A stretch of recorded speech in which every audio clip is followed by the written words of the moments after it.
Long, long ago, a tiny hamlet known as Kamiki lay nestled in a grove of proud and beautiful cherry blossoms. Each and every tree around the quiet burg was honored as a god. However, the village was not without its dark secrets.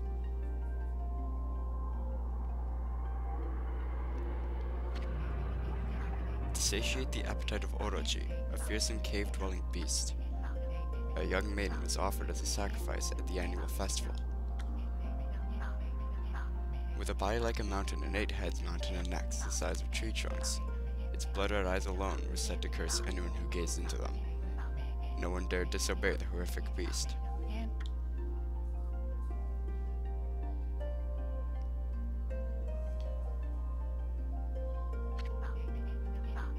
When the night of the sacrifice drew near, a mysterious white wolf appeared outside the village.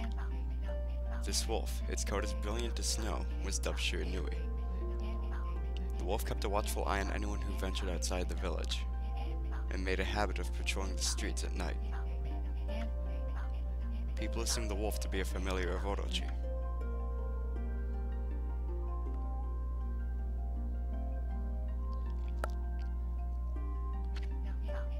One villager took it upon himself to face the fearsome Shiranui. The warrior Nagi attempted many times to challenge the wolf, but his attempts were thwarted by Shiranui's swift movements.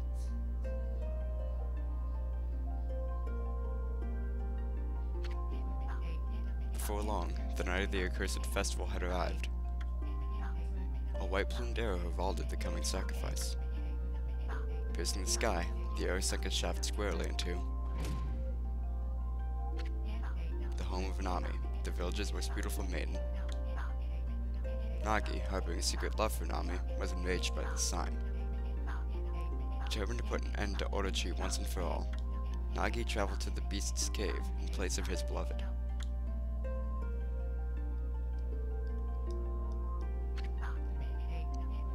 The Moon Cave, a place as dark as evil itself, served as Orochi's home. As Nagi stood bravely before the entrance, a beast appeared, eyes glowing crimson upon 8 flashing necks. Orochi stood tall before him, anxious for another sacrifice. Nagi leapt with incredible grace, swinging his blade valiantly. On and on he sliced, well into the moonless night. But Orochi's hide was like steel, the blade left nary a scratch.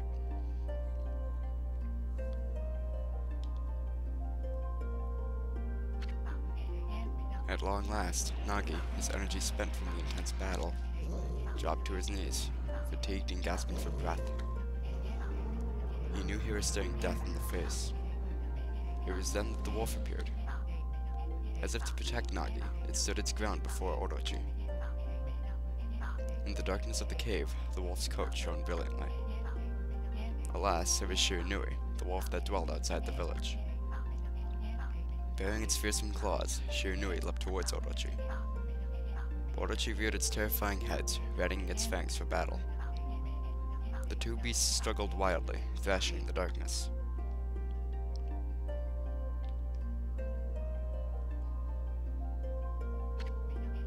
Mysterious and terrifying, the spectacle continued.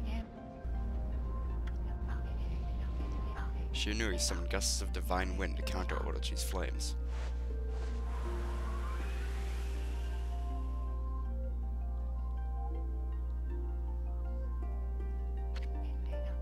As Orochi closed in on Shiranui, sharpened claws glistening, a gigantic tree suddenly sprouted forth, shielding the wolf. Shiranui fought gallantly to gain the upper hand. However, Orochi, protected by a mystical power, was not easily bested. Shiranui, covered in gashes, majestic coat dyed crimson, stood exhausted before the mighty Orochi.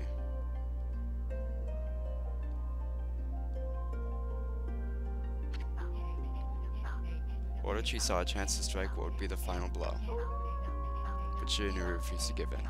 With its last ounce of strength, the majestic wolf gazed heavenward and unleashed a mighty howl.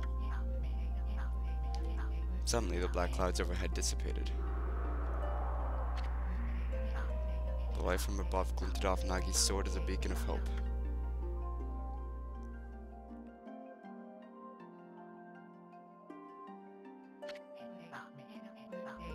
Guided by his sword, Nagi, who had been taking shelter in the shadows, stood proudly to face his adversary. Channeling all his strength into his scarred and battered arms, he leapt ferociously towards Orochi, his sword poised high. The golden sword danced in his hands like a puppet on a string. One by one, Orochi's fearsome heads separated from their owner.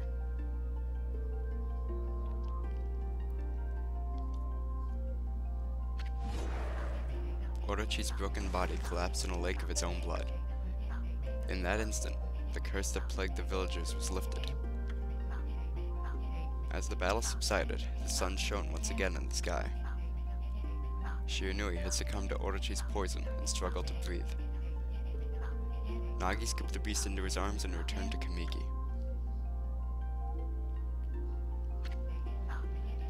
When they reached the village, Shiranui was no longer moving. The village elder gently stroked the wolf's head. In response, Shiranui let out a hoarse and pitiful bark, then closed its eyes and drifted off as if into slumber.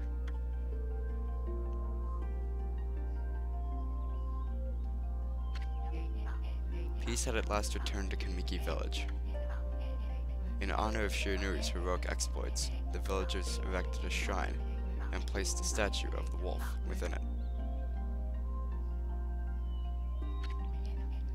Nagi's sword was christened Tsukiyomi and placed inside the moon cave. The villagers all looked forward to an age of endless peace.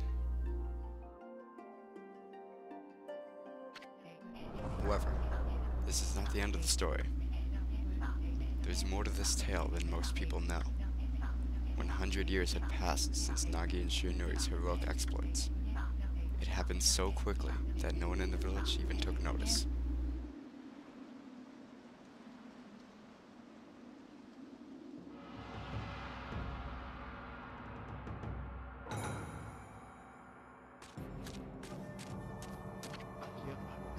It's this legendary sword. It's a Tsukiyomi, the sword that banished the dreaded Orochi. No, it couldn't be. It's just a legend. Nothing but a fairy tale.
A horrible tragedy suddenly swept over the land.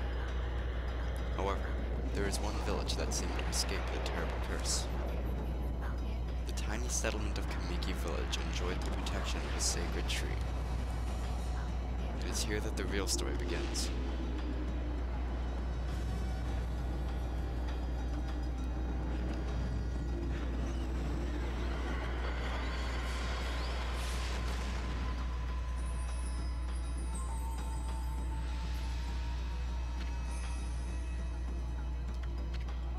How troublesome. This is just like the ancient prophecy of doom. What has transpired to bring about such calamity?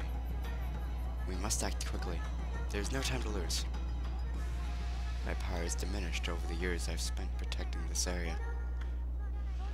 I don't have much time left in this world. Amaterasu, now is the time. We have never needed your power more. Shine your divine light upon this broken and polluted world.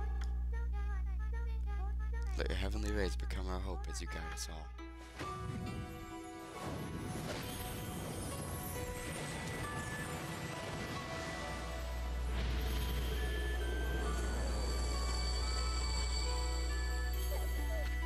Okami Amaterasu. Such divine white light, such beauty and grace. The only one capable of such a wondrous spectacle is none other than our mother and the origin of all that is, Amaterasu. How delightful to see that the Savior, whose brave sacrifice sealed away the evil demons so many years ago, has not changed one bit. Seeing you emerge after so many years spent as a statue brings happiness to my heart.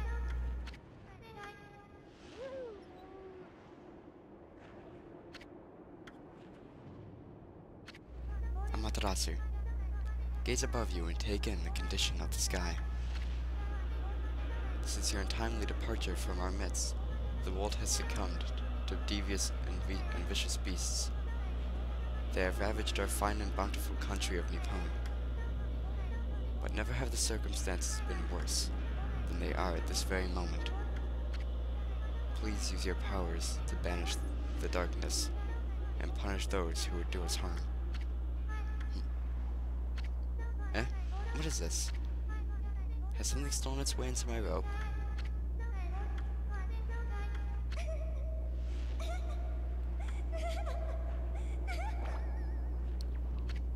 Phew. What on earth? You again.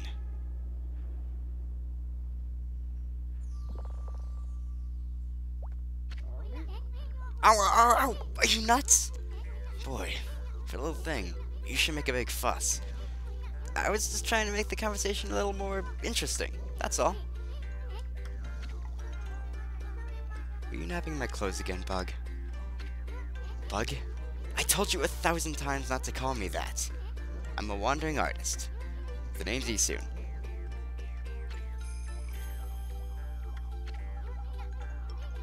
I'll show you just how great I am, and it won't be long till you're bowing before my great brush.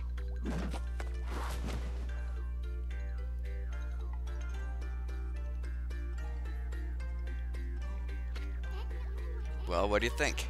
Even cuter than the real thing, no?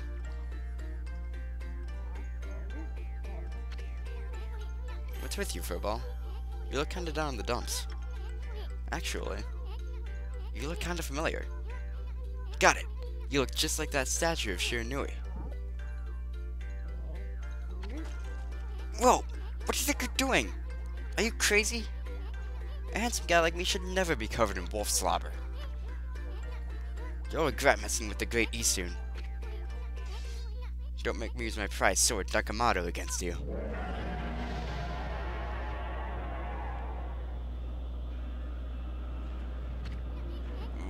What's that growling sound? And why is it so dark anyway? Oh great god Amaterasu. I've used all the power I have to protect Kamiki village. The village lives on, their spirits lie encased in my fruit. Cut it free, and the village will be reborn. I trust in you. I know that you will lead us down the right path. Only your awesome power can restore life to the world. The trees return to normal, huh? That Sakia girl sure said some weird stuff. The villagers' spirits lie encased in the fruit. That's the fruit. That girl said that if you cut it down, the village will be restored. But it's awfully high up there. If you don't use some kind of special power, there's no way you'll be able to reach it. This darkness is really getting to me too. A lot can happen while you're taking a nap. Hey everybody, welcome to Let's Play Okami. This game, if you're confused already, I can't really blame you. I think the plot is amazing. Getting that there right now, but it is kind of confusing. So I'll try to, from now on, because, you know, I can't really take time now to explain the plot, explain it as well as the game does But anyway, this right here is an origin mirror. They're basically your save points, but the way Eastern explains it is that your reflection appears on the surface and your memories are stored for all eternity. That is until you wipe your memory card or your hard drive or the whatever you think the Wii has, flash memory. Anyway, Okami takes quite a bit of inspiration from The Legend of Zelda, as will be apparent. But one of the most apparent things, for me at least, is that you break pots. That is very much like Zelda, obviously, where pots are the main source of everything you get. Money, health, I think you get from pots. I don't remember, but we actually we're getting a lot more than I usually get. We got a lot of yen. Well, okay, 180 yen. That's like barely anything. We got like an ice cube tray or something dumb like that. Anyway, that leaf is clipping through the tree, but either way, we have an ability that Link doesn't have and didn't have until, well, he was gonna have it, but he didn't. He didn't have until the Rock's Feather existence. The existence of the Rock Feather. We can jump on command. We can also wall jump.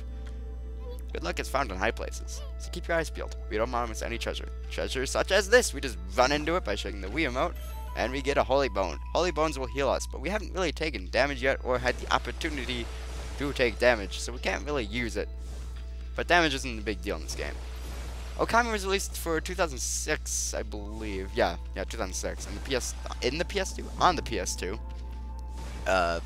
And it did sell very well. Actually, it sold so poorly that Clover, the company that made it, had to shut down. In 2010, though, it got ported to the Wii. Development was done by Ready at Dawn. So, that was fun. But this is the version I'm playing, because it's the only version I have. Mainly because I don't have a PS2 or a PS3, and the former makes me pretty sad, because I kind of want a PS2. Not just for Okami, but for other versions. I also do want a PS3 for Okami HD, but that's for another time. Anyway, the ability Eastern just called is Rejuvenation. It's one of many brush techniques that use divine power. It's a brush god power that can restore broken or missing things. I've practiced really hard just to master this one technique, but there are 13. Each one is a power of the 13 brush gods. Originally, all 13 were a single powerful deity. When the deity died, its powers were split into 13 brush gods. The gods now dwell within objects all around us, but god or no god, how could anyone have the power to master all 13? So since this is the Wii version, we have some motion controls to deal with. Mainly, we use the motion control, we just shake the Wiimote to dash, like that, and eventually, as you run, Ami will gain speed enough to her height, which is like 2 speed boosts, I believe. Maybe 1 after you dash, but you can just run normally and gain 2, I believe. But yeah, that's another ability Link doesn't have until Skyward Sword. The ability to not just walk, and the only way to move faster in the games was either rolling, jumping, or walking backwards, or jumping to the side, which I never understood why Link couldn't find the ability to run unless he had like the bunny hood or the Pegasus boots, but whatever. Anyway, there's one missing. Guess I'll just have to draw on the missing star. So Eastern here is going to try to do it, and he fails at drawing a dot, even though that was in the perfect spot. Whatever. With the PS2 version, you would use this ability with the analog stick, so it was a lot slower, although you could apparently press a button to speed it up. Now we have motion control in the future, so we can just, you know, like that, and we can whack. We can fail at drawing a dot. So Eastern's gonna try again, and he's gonna fail again. But he doesn't even make like a normal star, he just makes a leaf and it falls. Let's do it right this time, hopefully, maybe. Let's draw it here. Yeah, there we go. There's too low. But I love motion control. Makes life a lot easier. It's not just annoying or nothing. Anyway, meet Yomigami. Ah, why if it isn't Mother Amaterasu. I apologize for not contacting you sooner during these long years. Having never forgotten you, I, Yomigami, God of Restoration, have eagerly awaited this day when we could again meet. While you were away, the 13 spirits of the brush that you once possessed, including myself, have been scattered across this land of men, and now lie in disarray. I became a constellation and managed to survive until now. The time has come for you to seek out and reunite all the techniques. Your power is what's needed to restore the dried riverbed of the heavens, and restore the flow of stardust. all the 13 brush gods we'll meet in this game, technically like 15, they're based off of gods in the zodiac. Yomigami here is based off the dragon in the East Asia zodiac. So that was Yomigami, the god of rejuvenation. Wait, so you have the power of rejuvenation now? I would assume so. Can you really use it to restore the river of the heavens? That'd mean you were as good with a brush as yours truly. Nah, it couldn't be true. Who else could master this incredible god technique? So yeah, you can press B to bring up the celestial brush now. So we can do that on the command, but we can't really do anything with it yet unless it's a specific thing. But let's jump over this gate for fancy points. And I wonder if drawing some stardust will get the river flowing again. Nah, it's one thing to fix a bridge, but fixing a starry river? There's no way you could pull off a stunt like that. This episode's been going on for a while, and although I would love to restore the river of the heavens, we're gonna have to do that next time. I wanted to make this episode a bit longer so we could get a feel for the gameplay and the story, because the intro is kind of dull and flung. But regardless, this is the speed boost I was talking about. Really flowers behind us. It's pretty and stuff. Also, this game's art direction is beautiful.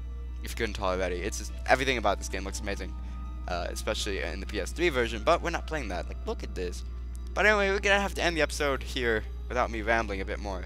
So next time, guys, we'll use the power of rejuvenation we've just acquired to restore the river of the heavens, even though Isun said it was impossible. Look at that fire. That fire's pretty. No more tangents.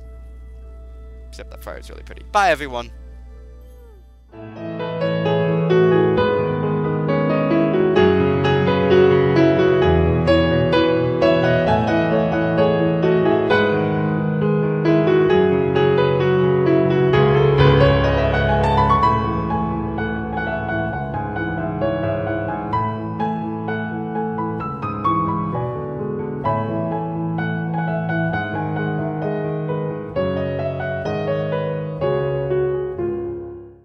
Then there's no time to waste.